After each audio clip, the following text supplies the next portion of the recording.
Hello dear students, welcome back. तो बेटा, ये हमारा लास्ट ट्राइब है। ठीक है, मॉडर्न ट्राइब्स के अंदर this one is the last and the most important tribe. मतलब बाकी ट्राइब्स जो हमने पढ़े हैं वही आपको याद रखने हैं, बहुत सारे बाकी हैं छोटे मोटे, वो पढ़ने की ज़रूरत नहीं है आपको। ठीक है, तो किन्नर ट्राइब और इसको किनौरा ट्राइब भी बोलते हैं। अच्छा, इसके बारे में ना एक चीज़ सबसे इम्पॉर्टेंट आपको याद रखना है, वो ये याद रखना है कि हमने इसको ऑलरेडी पढ़ रखा है। ठीक है, कहाँ पढ़ा है? एंशियंट ट्राइब्स के अंदर हमने इसको पढ़ा है। तो वो एंशियंट ट्राइब भी आप जाके देख लेना, उसके बारे में कुछ चीज़ें वहाँ पर भी होंगी, मैक्सिमम चीज़ें आपको यहाँ देखने को मिलेंगी। सेम वैसे ही पैटर्न में पढ़ते हैं। Number one, that is origin. Origin की अगर बात करें तो आप देखोगे बेटा, यहाँ पर जो आपका किन्नर है, इनका नाम जो है उसको संस्कृत में इस तरह से क्या किया जाता है, संधि विच्छेद किया जाता है। तो वह है किम जमा नर। किम जमा जमा नर का मतलब होता है, किम मतलब कैसा, नर मतलब इंसान। तो किस तरह का इंसान जो है, दैट मीन्स कि वेरी स्ट्रेंज जो पीपल है, तो एक तरह से बहुत अजीब अलग तरह का इंसान है ना, तो वो हो गया किम नर। अब इसके बारे में, किन्नर के बारे में, encyclopedia of religion and ethics के अंदर आपको दो नाम देखने को मिलते हैं। सबसे इंपॉर्टेंट है ये दो चीज़ें। ये क्या है? एक है किन्नर्स, एक है आपका किम पुरुषा। किन्नर्स जो हैं, इनको बोला जाता है आपका अश्वमुखा भी। अश्वमुखा का मतलब क्या हुआ कि जो किन्नर्स हैं, ये हैं बोलते जिनका सर जो है वो हॉर्स का है, मतलब सर जो है वो घोड़े का है, बाकी जो आप देखोगे धड़ वो इंसान की है, दैट इज अश्वमुखा। तो याद रखना, अश्वमुखा एंड हॉर्स हेडेड जो इंसान है वो है किन्नर। दूसरा एक यहाँ पे देखने को मिलता है नाम, वो है किम पुरुषा। किम पुरुषा बोलते क्या है? दैट इज हॉर्स का बॉडी है, सर जो है वो इंसान का है, दैट इज किम पुरुषा। ठीक है बेटा। और आप देखोगे कि जो किन्नर्स हैं, इनके बारे में बहुत सारे हमें अलग अलग टेक्स्ट में देखने को मिलता है, पुराण में देखने को मिलता है। वो सारा एंशंट ट्राइब में पढ़ा है मैंने, आप पीछे जाके प्लेलिस्ट चेक करो, वहाँ आपको मिल जाएगा। एक्स्ट्रा क्या है वो देखते हैं। अजंता की गुफाओं में भी मेंशन है इनके जो स्कल्पचर्स बने हैं। एक चीज़ बहुत इंपॉर्टेंट ध्यान देने वाली है कि वेदों में जो है आपको देखने को नहीं मिलता है नाम किसका, किन्नर का। और क्यों ये इंपॉर्टेंट है? इंपॉर्टेंट इसलिए कि अगर वेदों में इनका नाम नहीं है, सो दैट मीन्स कि किन्नर्स जो हैं उनका कोई भी कॉन्फ्लिक्ट नहीं हुआ था कभी भी आर्यंस के साथ, क्योंकि वेद में उसके बारे में बताया नहीं गया। तो दैट मीन्स आर्यन और किन्नर कभी आमने सामने आए ही नहीं, इसका मतलब ये हो गया इस तरह से। ठीक है, देन अल्टरनेट कुछ नेम्स हैं किन्नर के जो आपको याद रखने हैं, जैसे कि खास, खशिया, कुरूपा, किन्नरा और आपका खनवरा और आपका कनौरा। ये नाम है कुछ जो किन्नर्स को और नाम से भी जाना जाता है। किन्नर्स को अलग अलग जगह कुछ अलग नाम से जानते हैं, जैसे कि आप देखोगे इनको जाना जाता है मौन, इनको मौन बोलते हैं, मौने। कहाँ पे? लेह, लेह के जो लोग हैं उनको मौने बोलते हैं। एंड तिब्बतियन जो है वो इनको खुन्नू बोलते हैं। तिब्बतियन खुन्नू बोलते हैं, लेह के लोग मौने बोलते हैं। एंड इनको एक और नाम से जो है खुरपा नाम भी इनके लिए ही जाना जाता है। तो ये सारी की सारी चीज़ें हमने देखा इनके ओरिजिन के बारे में, इनके नाम क्या हैं, किस तरह के। अब हम आते हैं नेक्स्ट, इसी के अंदर ओरिजिन के अंदर ही अगर आप देखोगे सोशल स्ट्रक्चर, तो कनौराज जो हैं इनको दो मेजर सोशल स्ट्रक्चर, सोशल आपके बेसिस पे डिवीजन होता है, कास्ट बेसिस समझ लो आप। ठीक है, एक हो गया आपका खासिया, दूसरा हो गया बेरू। खासिया जो है, दे आर राजपूत ग्रुप्स हैं ये खासिया, जिसके अंदर ओरांग, मोरांग और वाजा करके तीन कम्युनिटीज़ आती हैं। नाम याद रखना, खासिया राजपूत ग्रुप्स हैं और कौन कौन सी कम्युनिटी आती है। देन आता है बेटा बेरू। बेरू के अंदर आप देखोगे दैट इज़ आपका दोमांग और एक हो गया छामांग। तो दोमांग और छामांग ये बेरू के अंदर मोस्टली एससी कम्युनिटी आती है इसके अंदर। ओके, राजपूत्स जो हैं इनको छोड़ के अपर किन्नौर हांगरंग वैली में, हांगरंग वैली मतलब किन्नौर का जो आपका पड़ता है अपर किन्नौर वाला, सतलुज का अपर बेसिन जो है वो, ठीक है, जिसके अंदर पू, डुबलिंग, नाको ये सारा रीजन आता है। तो यहाँ पे ये बोलते हैं कि राजपूत जो हैं इस एरिया अपर किन्नौर के, वहाँ उन्हें कहा जाता है जाड और जाड। तो जाड और जाट जो है किसको कहा जाता है? राजपूत को। अब आते हैं हम लैंग्वेज के ऊपर, सेकंड टॉपिक होता है लैंग्वेज।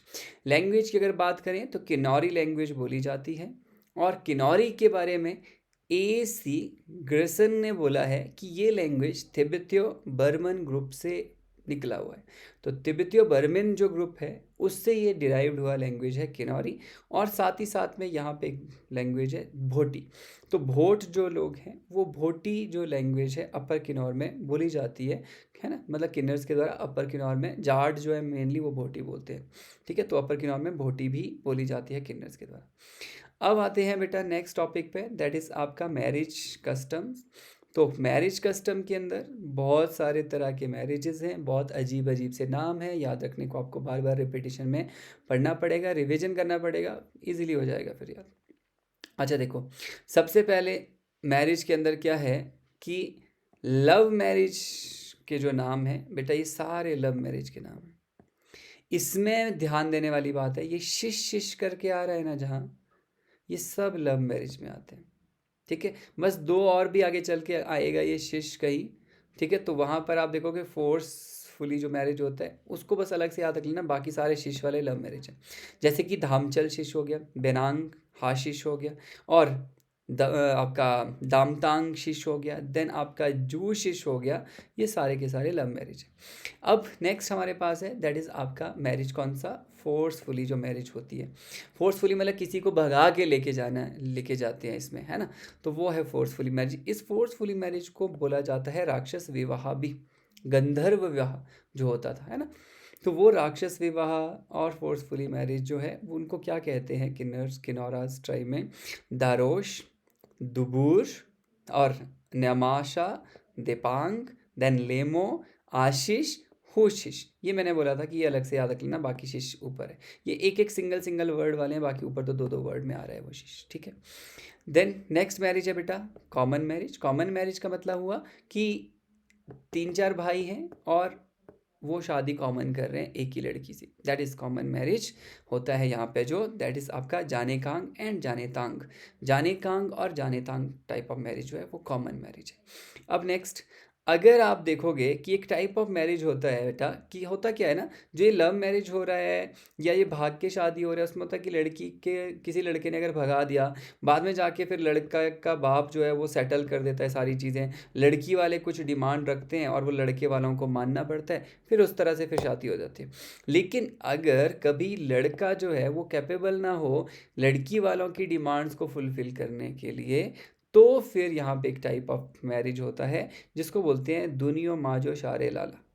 ये जो दुनियो माजो शारे लाला है, ये वो टाइप ऑफ मैरिज है जिसमें लड़का की फैमिली जो है वो कैपेबल नहीं है एक्सपेंडिचर बियर करने के लिए, खर्चा बियर करने के लिए, लड़की वाले जो कह रहे हैं। तो फिर वो लामाज वगैरह देवता वगैरह को पूछते हैं, फिर वो शादी वहाँ हो जाती है, दैट्स इट।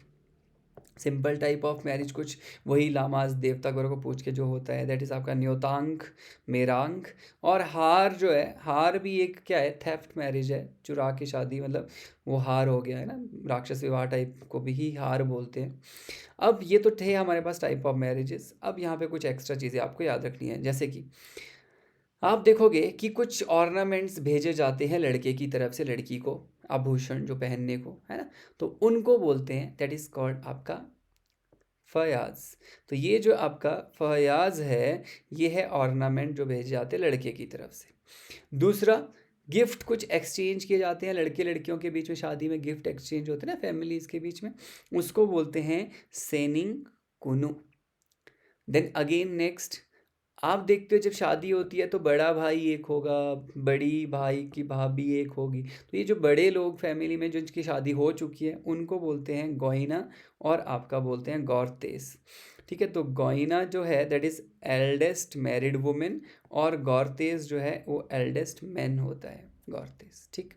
अब शादी करवाने वाला एक बंदा जो ये सारा काम करता है, मिलाना जुलाना, है ना, कोई जो मतलब बिचौलिया हो गया एक तरह का, उसको बोलते हैं माजोमी। तो माजोमी हो गया बिचौलिया। ये सारे नाम हैं बेटा, ये आपको याद रखने पड़ेंगे, कोई इसका सॉल्यूशन नहीं है, ठीक है। सॉल्यूशन इन द सेंस कि ये ऐसे ही हैं तो याद रखने पड़ेंगे। और मुझे ऐसा लगता है कि रादर देन कि आप कुछ भी बनाते रहो कहानियाँ कि ये होता है ऐसा, है ना, वो शॉर्ट फॉर्म्स, तो उससे अच्छा है कि आप एक दो बार पढ़ लो, लिख लो, याद रखना वो ज़्यादा बेस्ट है। फिर है आपके पास यहाँ पे मैरिज कस्टम के बाद डाइवोर्स का जो कस्टम है उसको यहाँ पे बोलते हैं शिंग तांग तांग। शिंग तांग तांग जो है ये क्या है कि आप देखोगे कि एक श्रब मतलब कोई घास का एक वो लेते हैं घास को, उसको लड़का लड़की की अंगूठी में बांध के फिर उस घास को तोड़ देते हैं, दैट इज़ आपका कॉल्ड शिंग तांग तांग। इसको और भी नाम से जाना जाता है, जैसे कि क्या बोलते हैं, शिंगतिक काशिम। शिंगतिक हो गया काशिमिंग, तो शिंगतिक काश्मिक जो है ये भी इसका दूसरा नाम है। देन है आपका थाग छोछा, थाग छोछा भी इसी का नाम है। तो डाइवोर्स के ये हमारे पास 3 नाम है, याद रख लेना। नेक्स्ट फिर हम आते हैं डेथ रिचुअल्स पे। डेथ रिचुअल्स की अगर हम बात करें बेटा, तो 3 तरह के यहाँ मेजर रिचुअल होते हैं। एक होता है डुबांत, एक होता है फुकांत, एक होता है भगांत। डुबांत में जो मरा हुआ, ज़्यादातर जो बच्चे होते हैं, छोटे बच्चे अगर मर जाते हैं तो फिर यहाँ पे ये क्या करते हैं, उसको पानी वाटर बॉडी में डुबा देते हैं, है ना। फिर आता है फुकांत, फुकांत नॉर्मल हो गया, बर्निंग, आग लगाते हैं जैसे, ठीक है। फिर आता है आपका भकांत, भकांत जो है कि जो बॉडी होती है ज़्यादातर ये उन लामाज वगैरह में होती है, तो बॉडी को मतलब बाहर से वो हल्दी वल्दी लगा के उसको पीसीज में कट कर देते हैं और पक्षियों को खिला देते हैं, ताकि मतलब उसके जो बॉडी है वो भी यूटिलाइज हो जाए, किसके लिए, कुछ अच्छे काम के लिए, है ना। तो वो हो गया इस तरह का, इसके पीछे का मोटो ही है, दैट इज़ भकांत। अब यहाँ पे देखते हैं कि ये जो सारा 3 तरह के डेथ रिचुअल्स है, इसके साथ साथ और क्या होता है। लामाज लास्ट नरेशन, लामा जो पढ़ता है यहाँ पे, है ना, खासकर हांगरंग अपर किन्नौर के अंदर जो मरने के बाद, उसको बोलते हैं फोआ, FHOA, फोआ, ठीक है। देन एक लास्ट विश रिचुअल होता है कि लास्ट इच्छा जो होती है मरने वाले की, उसके लिए एक रिचुअल होता है वहाँ, उसको बोलते हैं तोंगलोंग। तोंगलोंग is last wish ritual. Then next बेटा, जब किसी की डेथ होती है ना, तो 2 लोग जो एक झंडा लेके, वाइट जैसा झंडा लेके चले होते हैं, उसको बोलते हैं, और बाद में उस झंडे को लगा देते हैं ऊंची जैसी जगह पे, जहाँ पे मतलब वो पहाड़ जैसे के ऊपर, ठीक है। तो उसको बोलते हैं ओम काफरा। तो वो वाइट जो बैनर है, दैट इज़ कॉल्ड ओम काफरा, ठीक है। अब जिस पायर के ऊपर वो अस्थि को लेके जाते हैं, है ना, जो अस्थि मतलब, सॉरी नॉट अस्थि, वो जो मर गया इंसान उसको लेके जाते हैं, उसको बोलते हैं दुर्सा, ठीक है। तो दुर्सा, दुर्सा हो गया पायर जिसके ऊपर लेके जा रहे हैं बॉडी को क्रिमिनेशन के लिए।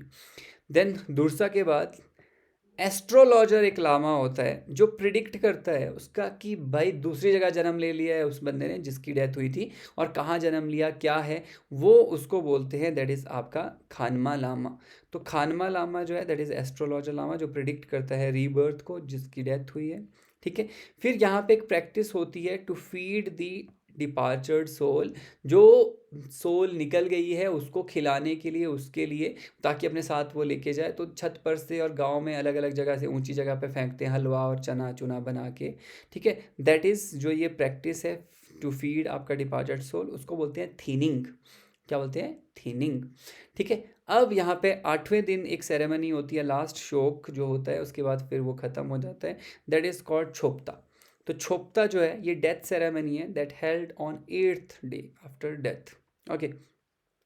अब बर्थ रिचुअल भी देख लेते हैं। बर्थ रिचुअल के अंदर आपको सबसे इंपॉर्टेंट चीज़ देखने वाली ये है कि यहाँ पे वैसे तो ऐसा नहीं है कि बॉयज़ और गर्ल्स के बर्थ में कोई डिस्क्रिमिनेशन है, लेकिन कुछ खास जगह पे थोड़ा स्पेशल सेलिब्रेशन होता है बॉयज़ के केस में। जब जो कि रोप्पा वैली के अंदर आप देखोगे तो यहाँ पे उखियांग जो फेस्टिवल होता है, उस टाइम पीरियड में हम देखते हैं कि बलि दी जाती है लोकल देवता को, ठीक है। उखियांग के टाइम में रोप्पा वैली के अंदर गाने भी गाए जाते हैं स्पेशल लड़के के होने पर, ठीक है। इसी टाइम पे एक और चीज़ आपको याद रखना है, दैट इज़ आपका खेपा। खेपा क्या है कि जिसके घर में बच्चा हुआ है वो घर वाले जो हैं किसी भी मंदिर में, कहीं लोकल सोशल जगह पे किसी के घर नहीं जा सकते क्योंकि अशुद्ध हैं वो, है ना। वो जो है चीज़, अगर वो उसको वायलेट करें, मतलब अगर उसको वो ना माने उस चीज़ को उसको सज़ा जो मिलती है दैट इज़ कॉल्ड खेपा। वो सज़ा है खेपा, खेपा is a punishment for violation of rules, ठीक है, जो इसके रिगार्डिंग रूल्स है। हो गया जी। लास्ट हमारे पास ये है जिसमें हम पढ़ते हैं कुछ आपके बिलीफ सिस्टम किनौरास के क्या हैं, रूल्स एंड रेगुलेशन क्या हैं, ऑक्यूपेशन तो चलो कुछ ज़्यादा खास पढ़ने वाला है नहीं। तो सबसे पहले हम देख लेते हैं रूल्स लॉज किस तरह के। सोशल स्ट्रक्चर में हम देखते हैं काउंसिल इनका होता है, ट्राइब काउंसिल, जिसको चार भाई काउंसिल बोला जाता है। इस काउंसिल के अंदर ये सारे कास्ट के लोग होते हैं, राजपूत होते हैं, ठीक है, और ये सब हालमत और ये सब है ना, कोली। देन यहाँ पे वुमेन जो है वो काउंसिल में नहीं होता है उनका एंट्री, ठीक है। ये काउंसिल जो है ये डिसाइड करती है कुछ भी, कोई पनिशमेंट हो किसी भी तरह की। तो पनिशमेंट्स कुछ ऐसी हैं, पनिशमेंट्स जो आप सबसे पहले याद रखना बेटा, चार भाई जो काउंसिल है, ठीक है, उसका नाम है चार भाई काउंसिल। एंड सेकंड आप याद रखो पनिशमेंट्स कौन कौन से हैं ट्राइबल किनौरास के अंदर। तो पनिशमेंट एक हो गया टीचिंग मीचिंग। टीचिंग मीचिंग is a punishment within Kinnaura tribe, जिसमें कि अगर कोई सोशल कोई लोकल ट्राइब का रूल है, अगर उसको वायलेट करा तो वो पनिशमेंट मिलता है, टीचिंग मीचिंग। देन नेक्स्ट इज छेपता। छेपता इज ऑल्सो अ पनिशमेंट, जो कि लोकल डीटी ने जो रूल बनाए हैं और उसको वायलेट किया जाए, देवते के काम और देवते ने जो बोला है उसको ना सुना जाए, देन जो पनिशमेंट होता है दैट इज छेपता। देन नेक्स्ट आता है पनिशमेंट दैट इज आपका ती दारांग शीशी।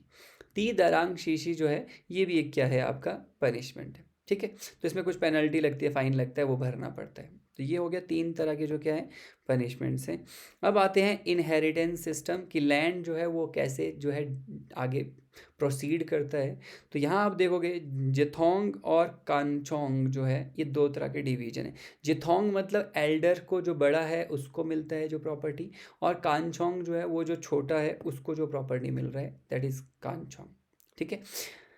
Then occupation, normal occupation agriculture and all, है ना, कैटल रियरिंग वगैरह। अब आते हैं बिलीफ सिस्टम के ऊपर। तो बिलीफ सिस्टम क्या है, बुद्धिस्ट सेक्ट जो है, तो ये चार तरह के बुद्धिस्ट सेक्ट आपको देखने को मिलेगा अपर किन्नौर में। इन चार बुद्धिस्ट सेक्ट को मानने वाले लोग हैं। डीटीज़ हैं इनके कुछ अपने, जैसे कि घर का देवता जो गृह देवता होता है उसको किंशु बोलते हैं, यहाँ किंशु इस गृह देवता। घोरी जो है दैट इज़ विलेज डीटी, गांव का जो देवता होता है उनको घोरी बोलते हैं। महेश्वर हो गया, ठीक है, चंद्रिका हो गया, बद्री नारायण हो गया, दाबला हो गया, ये सारे लोकल डीटीज़ के नाम हैं, ठीक है। अब यहाँ पे स्पिरिट्स हैं कुछ, जो मतलब स्पिरिट्स मतलब कुछ आत्माएं टाइप समझ लो, ठीक है। तो मतलब ये होती हैं वैसे जो पहाड़ों पे जाके पूजा करते हैं, काली काली है ना, जैसे हम काली बोलते हैं ना, वैसे स्पिरिट्स, ठीक है। तो एक हो गया आपका दैट इज़ आपका भकरा शुना कुछ करके है ना, भकरा शुना एक स्पिरिट हो गया। देन है आपका मांचिश और आपका छौस और आपका हो गया खुनखच। तो ये सारे किन्नौरी नाम है ना, इनको एज इट इज ऐसे करके कुछ याद रख लेना आप। देन नेक्स्ट आता है आपका बेटा कि 2 से 5 साल के टाइम पीरियड में, ठीक है, ये पूजा होती है ये स्पिरिट की, दैट इज़ कॉल्ड आपका थाथा। थाथा वेरी इंपॉर्टेंट, थाथा याद रख लेना, ठीक है, that held every 2 to 5 years to आपका ward of the spirits. Okay, that's it. तो ये आपको चीज़ें कुछ याद रखनी थी जो इम्पॉर्टेंट है। यहाँ पे थोड़ी बहुत एक्स्ट्रा कुछ मिसलेनियस हैं, लाइक यहाँ पे गॉड ब्रदर जो है उसको क्या बोलते हैं, गॉड ब्रदर किसी का होता है दैट इज़ आपका कोखिया। गॉड सिस्टर जो है दैट इज़ आपका रिंगचे। देन जैसे कि फ्रेंडशिप कुछ कस्टम है कि अगर कोई लड़का और लड़की के बीच का फ्रेंडशिप हो रहा है तो उसको बोलते हैं जौखिया। अगर कोई फ्रेंडशिप हो रहा है बिटवीन आपका वुमेन एंड वुमेन तो उसको बोलते हैं कॉनेज, ठीक है। तो इस तरह के टर्म्स डायरेक्ट कभी क्वेश्चन में पूछ लेते हैं आपको, ठीक है। तो दैट्स इट, ये हमारा एंड जो हिस्ट्री था, हिस्ट्री के अंदर जो हमारा आर्ट एंड कल्चर का फर्स्ट पार्ट था ट्राइब्स, मॉडर्न ट्राइब्स, वो कंप्लीट हो गया बेटा। नेक्स्ट वीडियो में हम करेंगे कस्टम्स, जिसमें हम देखेंगे फेयर्स कैसे हैं, ड्रेसेस कौन से इंपॉर्टेंट है ना, और फेयर्स के साथ साथ कुछ म्यूजिकल इंस्ट्रूमेंट्स एंड ऑल, जो भी मेजर कुछ मिसलेनियस टॉपिक्स हैं आर्ट एंड कल्चर के अंदर कस्टम के खासकर, वो हम आने वाले वीडियो में पढ़ेंगे। Okay, thank you, bye bye. अच्छा, like share subscribe, please do subscribe और शेयर करो अपने दोस्तों को ज़्यादा से ज़्यादा, है ना। हम जो है आप प्लेलिस्ट में प्लीज़ चले जाओ, प्लेलिस्ट में जाके आपको सब मिलेगा कि MCQs डिस्कशन हो रहा है, करंट अफेयर है, इकोनॉमिक सर्वे है, धीरे धीरे उसमें लेक्चर्स ऐड ऑन होते रहेंगे, कुछ लाइव क्लासेस होती हैं तो उनको भी आप शेड्यूल लाइव के अंदर जाके शेड्यूल देख सकते हो और कब कौन सा शेड्यूल है और आप क्लास लगा सकते हो।